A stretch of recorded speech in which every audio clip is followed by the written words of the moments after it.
This is a story of the kind of world we created when we allowed food and money to get married. Okay, guys, so as you can see, this article is from the 11th. My godmother sent me this article. She lives in the United States. She's from Dominica. She's Dominican, but she lived most of her life as an immigrant in the United States.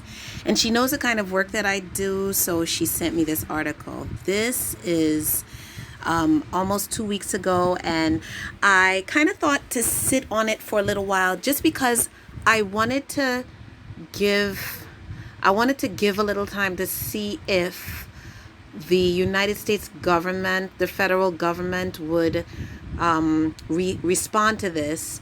And I'll explain to you in a bit why I did that. So, as you see in this photograph, that these are green beans that people could eat, but they're being mulched back into the soil because they can't be sold. And here's the title of the article: Dumped Milk, Smashed Eggs, Plowed Vegetables, Food Wastes of the Pandemic. With restaurants, hotels, and schools closed, many of the nation's largest farms are destroying millions of pounds of fresh goods that they can no longer sell. This is what happens when money and food get into an unholy wedding and matrimony. This is what happens when food becomes a commodity, a thing to be bought and sold.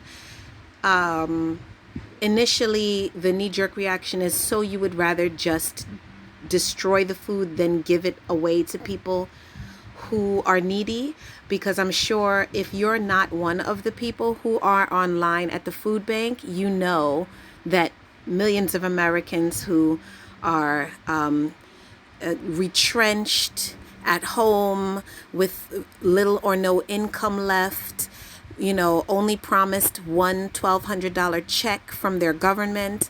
They're trying to figure out how they're going to continue to nourish themselves and their families, their children.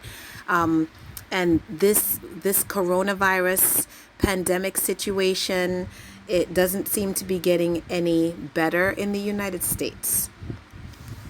So they would be wondering, and we are all wondering, I'm sure we're now all wondering why this had to happen. So the reason why, and now I'm going to get to the reason why I decided to sit on this for a little.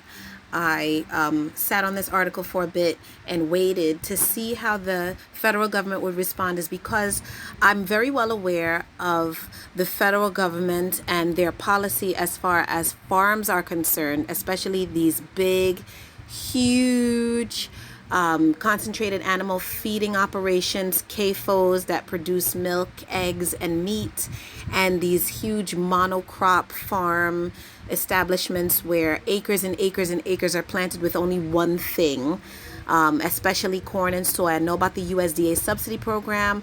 I know that when the USDA established their subsidy program, its original intent eventually got blurry, and now the practice is to subsidize no matter what the consequences are to the US, the world, and the global food system.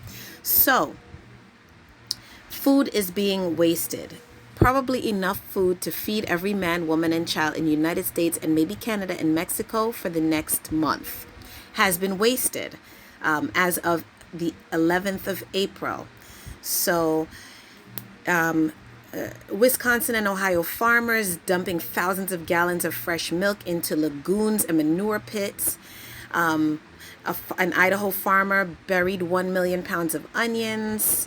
You saw the green beans, and here is the juxtaposition that I love that the Times did. After weeks of concern about shortages in grocery stores and mad scrambles to find the last box of pasta or toilet paper roll, many of the nation's largest farms are struggling with another ghastly effect of the pandemic. They are being forced, I love the language, being forced to destroy tens of millions of pounds of fresh food that they can no longer sell. Fresh meaning perishable, fresh meaning stuff that usually needs to be refrigerated or eaten within days or a week or no more than 2 weeks of production and distribution. So that's the meaning of fresh. So a box of pasta can sit on a shelf for a year, but baby spinach, you need to eat that within a week, right? You have seen what happens to baby spinach after about a week, even in your fridge. And this is because their normal client base is now not buying food because hotels, restaurants, and schools are closed. So no school feeding, no restaurants and hotels buying the large amounts of food. And so we are seeing, I believe what we're really seeing, right? 750,000 unhatched eggs being smashed every week by individual chicken processors. What we're seeing really is that the food system was not really in place to just make sure that every man, woman, and child in the world got access to clean, nourishing food on a daily basis without any concern as to where the next meal would come from. The food system is not established for that. The food system is rather established for profit and consumption. And I don't mean consumption as in eating. I mean consumption as in use for recreation. School feeding is not recreation. But I'm talking about the hotels and restaurants. And I'm talking about the fact that, so now the fact that the first thought is to destroy everything and not to distribute it to people who are hungry. So here, many farmers say they have donated part of the surplus to food banks and Meals on Wheels programs, which have been overwhelmed with demand. Very good. But there's only so much perishable food that charities with limited numbers of refrigerators and volunteers can absorb. And at the cost of harvesting, processing, and then transporting produce and milk to food banks and other areas of need would put further financial strain on farms that have seen half their paying customers disappear.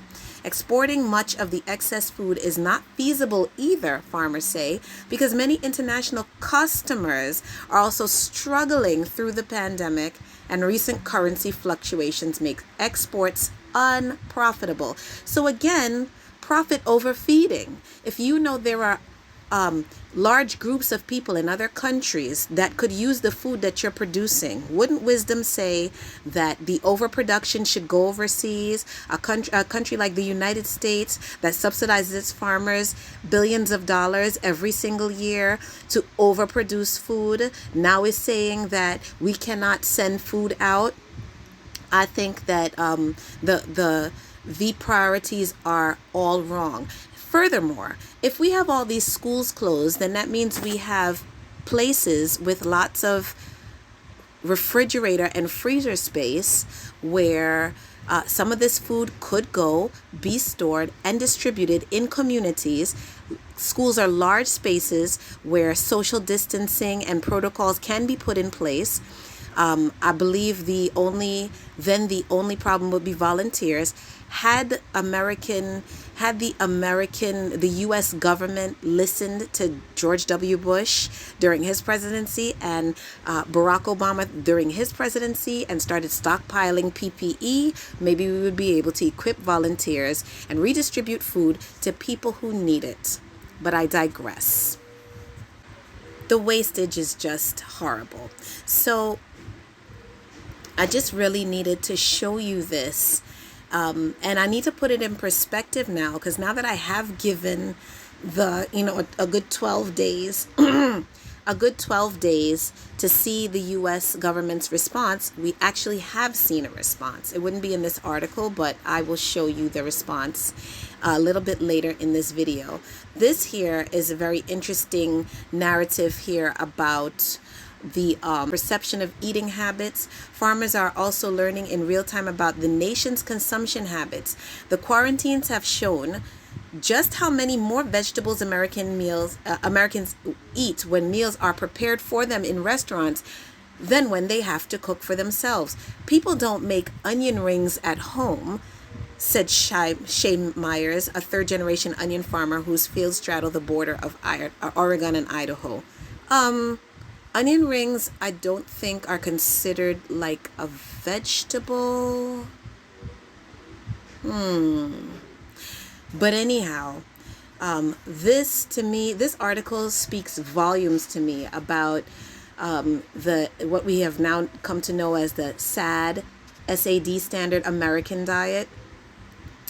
The perceptions in America about what constitutes food, how much energy and time people want to spend on food, preparing their own food at home, and some things that really need to change. And if we don't change those things now, we are not going to see any better days in the future where, as far as our food and our health goes.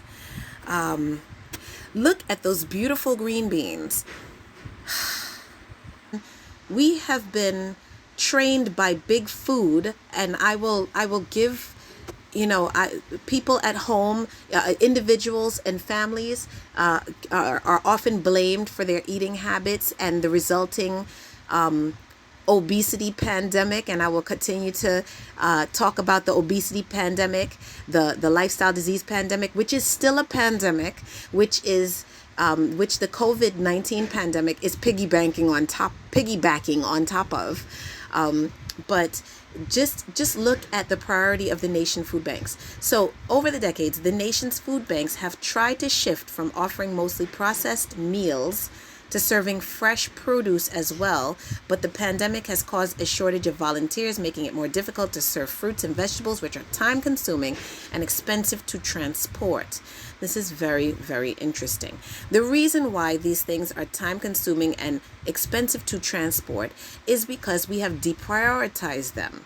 If we had established food banks as a way to get fresh food, then they would have been engineered to be able to provide fresh food easily, and potentially processed, boxed, packaged food would be the thing that is more time consuming. We don't have enough space and it's more difficult to serve. But, I think that these things are spoken of as though they are intrinsic problems when they are actually systemic problems that we have established over the decades in the United States, and that's seeped out into the world economy, the world food economy.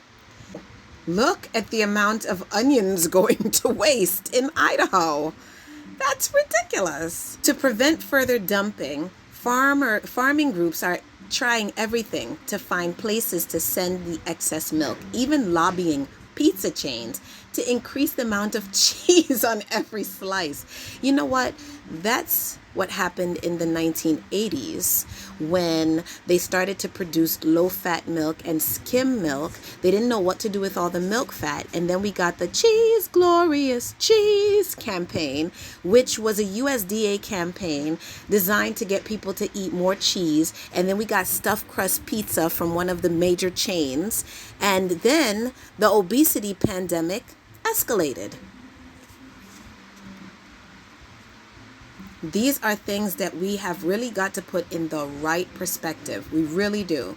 We really have to understand how broken our food system is and what it has caused us. That's why we have a lifestyle disease pandemic all over the world. 1.5 billion people are at least overweight, if not obese, and suffering from a connected disease. And obesity itself is a disease. Yes, there may be, I saw a TED Talk recently that there are some people who claim that they're just naturally obese, and there's nothing wrong with that. Y'all are in the minority. Obesity is a disease. Overweight is a precursor. Just the same way now we talk about a thing called prediabetes, that you can see diabetes is down the pipeline for you. And the way to cure diabetes is by dietary changes. But if your system doesn't support your dietary changes, if the global food system that you live under doesn't support that, then it becomes something that is very near impossible. And this is not what God intended. Guys, just quickly, the U.S. the United States government responded. As you may know, another coronavirus aid package was approved on the 17th of April. The president announced it. $19 billion in funds to assist farmers and ranchers and consumers.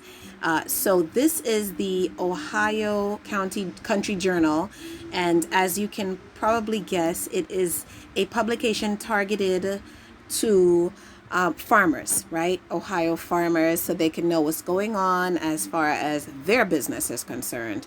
The publication date, as you can see, is today, April 23rd, 2020.